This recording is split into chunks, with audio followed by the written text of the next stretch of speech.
Welcome to the feast, I unleash, I'm a motherfucking beast.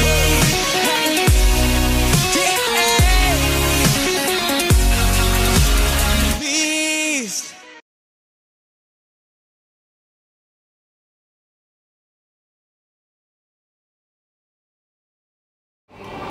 What's up guys, welcome to day 9. We're doing push day. Today is a primarily shoulder focused push day, and that's how a lot of the push days are going to be on this trainer. I'm sorry, Danielle. But basically the reason why is because shoulders are a focus of mine. Again, like I said, this program is tailored around my personal goals. Now if you're a guy trying to build your chest doing this program, feel free to swap out a couple of the exercises for more chest focused exercises, or if you just don't have shoulders as a priority, you can make those switches. But remember that this program is tailored towards me and my goals and a typical female's idealistic goals.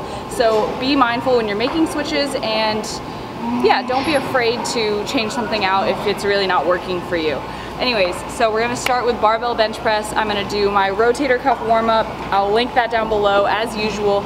It's just to prevent injury in my shoulders, prevent injury in my elbow joints, and to get the blood flowing. And then we're going to jump right into barbell bench press. Yep. Alright, don't ever forget acclimating sets. So we're working up to sets of 6 to 8. I'm doing a couple sets with just the bar and lighter weight to warm up. Get your body used to the load.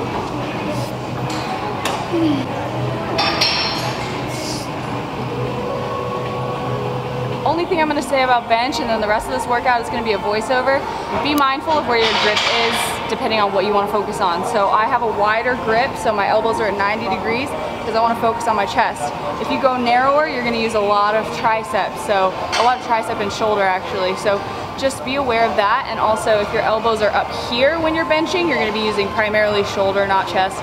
If you're tucking them down slightly, then you're going to be using more chest. And this is honestly probably where you're going to be the strongest, 90 degrees, elbows slightly tucked. So just be aware of your hand placement, if it's making you weaker, if it's making you stronger, and where you're focusing on muscle growth. So yeah, that's all. The rest of this video is going to be a voiceover. Go!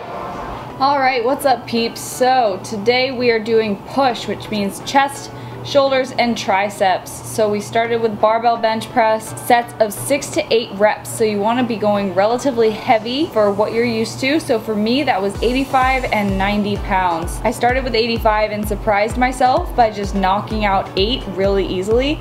And then the second set and the third set, I got 7 and then 6, and then had my friend Matt force 2 more reps out from me. With this, you want to make sure you're getting in that range of 6 to 8, and then if you want to push past there with a spotter or something like that, that is totally okay. Like I said earlier, with the barbell bench press, you definitely want to have a grip that's going to make you as strong as possible if that's your goal, and then you also want to have a grip that's going to be targeting the areas that you want to target the most. So a closer grip bench press is going to hit lots of triceps, wider grip is going to hit lots of chest, and then if you tuck your elbows or not is going to determine whether or not you're using more shoulders or more chest. Now ideally the position that I showed is going to be most likely your strongest position. For most body mechanics, that's how it trends for most people. And one thing I will say before we get into the next exercise is that if you can do this workout with a partner, just like day 8, we're going to be doing lots of forced reps. This is not something that I put in the plan, so it's optional, but if you want to really, really feel it and really go hard in the gym with me, then get a partner. You can tell them, hey, you don't have to do this, but you have to do this for me and make me suffer. Then get someone to come with you, and it's going to be absolutely killer, I promise. So next up we did a seated single arm shoulder press, 15 per arm. So you're sitting in the chair, feet are planted on the ground, your core is tight. This is going to be crucial because you're doing a single arm exercise. Your body's natural tendency is going to be to lean in one direction, but you want to keep your core tight so that you don't lean in one direction and you keep pushing straight up. With this, I like to focus on my delt contracting, so my shoulder muscle contracting and stretching. I like to keep my forearm as perpendicular to the ground as I possibly can, so you can see that it stays straight as I come down. I'm not letting my forearm come inward, and I'm not creating too much of an angle at my elbow. This is going to be better for your elbow joints, especially as you get stronger and you go heavier. The more load that you put on your wrist, the worse it's going to be for your long-term joint health. So make sure you're keeping that 90-degree angle at the elbow. Next up, we did a standing dumbbell lateral raise with a double drop set every set. So make sure you're keeping note on the non-printable version, guys, where the drop sets are, where the AMRAPs are, and just make note of that on your printable version. So double drop set every set. So we did 12 reps with 15s and then went to failure with 10s and 5s and did forced reps with both 10s and 5s. And so how you do a forced rep with a standing dumbbell lateral raise is you have the person stand behind you and push your elbows up, and then you're gonna have them let go on the way down, and you're gonna try to come down as slowly as you possibly can. So the first set I just did without any forced reps and just did the double drop set, which honestly burns enough. But if you want to go real crazy, then you can have someone help you with forced reps on both of the drop sets. So with the 10s, I went to failure, and as soon as I failed, I had Matt step in and help me with a bunch of forced reps, and then I did the same for 5s, did as many as I could, and then had more forced reps. So with these, it's easy to kind of keep going on your own if you're using body language and momentum, so you don't want to do that. You want to keep your reps very strict when you're doing these drop sets so that you have the person come in and help you with the forced reps sooner rather than later, and then you're really focusing on that eccentric downward portion of the movement. Eccentric means the downward or the negative. Next up, we did the same thing with a plate front raise. So there was a drop set every set on the plate front raise. So I used a 25-pound plate, and then I'm showing you in this clip that you can also use dumbbells for a plate front raise because there are only so many amounts of plates out there, but there's dumbbells for 5-pound and sometimes even 2.5-pound increments. So I'm showing you that you can just hold a 15-pound dumbbell or any pound dumbbell sideways and do a front raise with that if you don't have the right weight for a plate front raise. If the 25 is too heavy, if the 45 is too heavy, if the 10 is too light, you can go in between and use a dumbbell sideways. But we did the exact same thing with the plate front raise, drop set every set, and forced reps with both the working reps and the drop set. So I had Matt pull up on the plate, standing right in front of me, and then let go on the way down, and you try to just hold it as much as you can on the way down.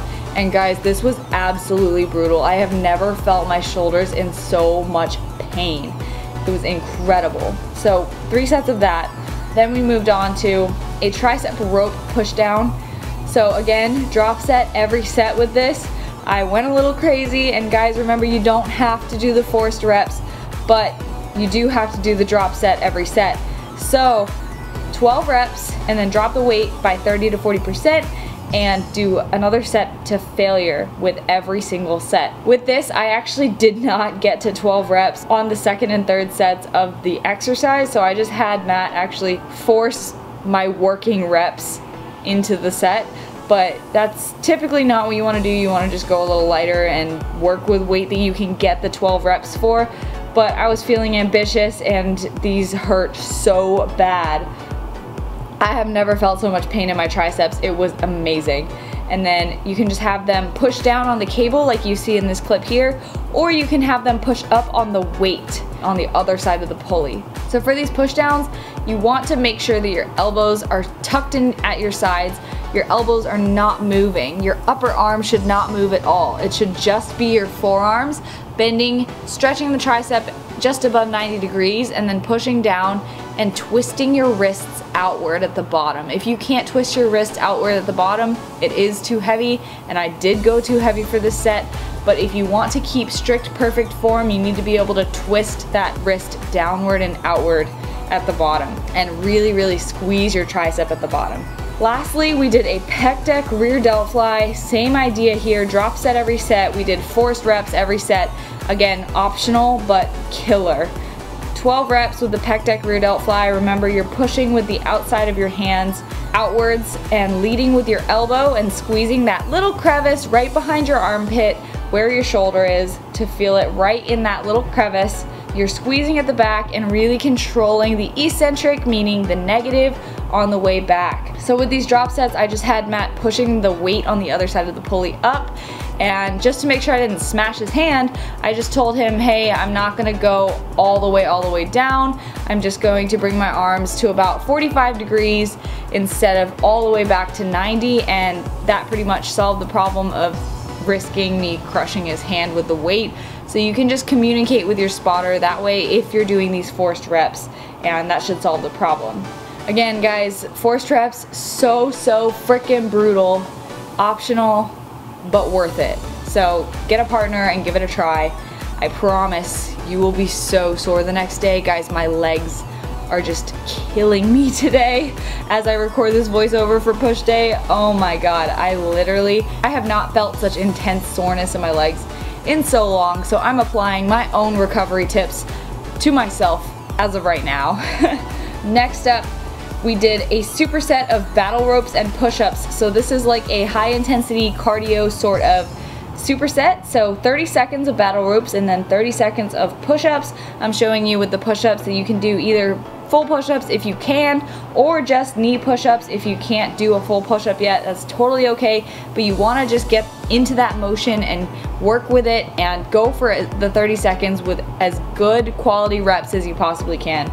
So I was pretty much dead after these 3 sets. After this workout, I did a little bit more HIIT cardio, but I was pretty beat, so I didn't do too much HIIT cardio. I think I did 3 more intervals and ended up just doing 6 total, and then I did a little bit of steady state cardio after. So that was the voiceover. Thank you guys so much for watching, and enjoy the rest of the video.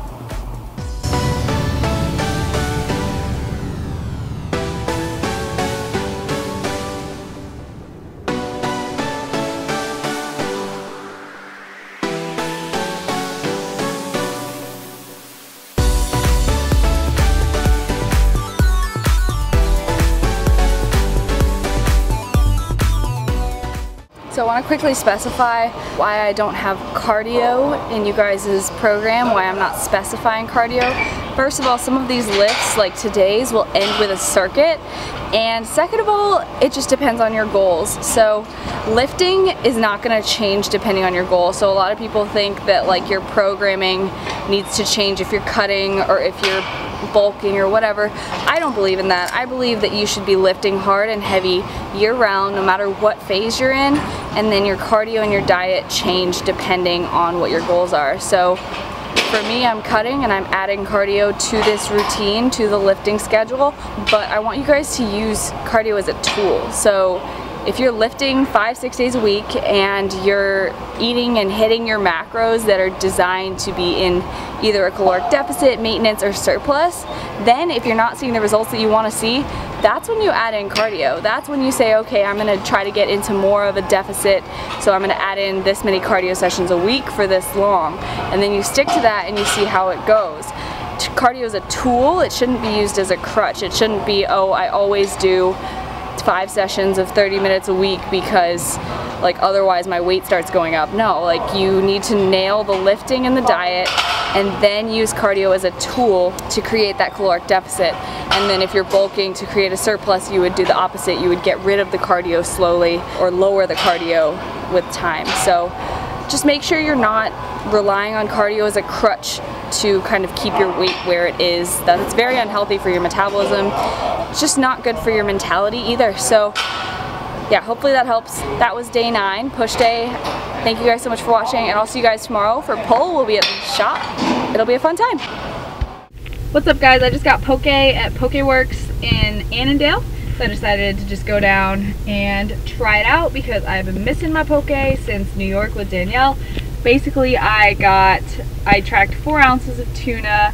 I estimated on the rice. I measure out my rice in grams most of the time, so that's what I went with and just logged it as usual there.